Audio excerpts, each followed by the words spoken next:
رسول اللہ صلی اللہ علیہ وآلہ وسلم نے 3 باتوں کی قسم اٹھائی اور فرمایا کہ مجھے قسم ہے رب کائنات کی جس کی قبضہ قدرت میں میری جان ہے،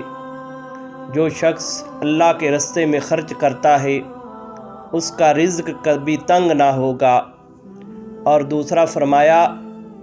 کہ جس شخص نے اللہ کی رضا کی خاطر معاف کر دیا اس کی عزت میں کوئی کمی نہ آئے گی۔ اور تیسرا فرمایا کہ جس شخص نے اپنے لیے سوال کا دروازہ کھول دیا،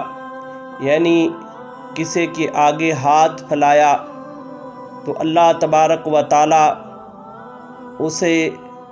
کبھی بھی غنی نہیں کرے گا، وہ ہمیشہ لوگوں کے آگے ہاتھ پھیلاتا رہے گا۔ تو حضرت عبد الرحمن بن عوف رضی اللہ تعالی عنہ آپ فرماتے ہیں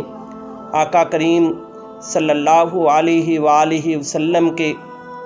آقا کریم نے فرمایا اور ہم نے تجربہ کیا،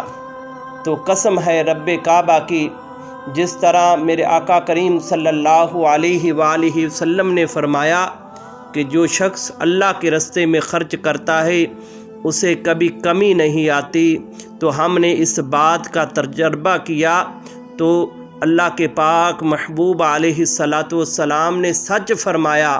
کہ اس کے رزق میں کبھی تنگی نہیں آئے گی جو اللہ کے راستے میں خرچ کرتا ہے۔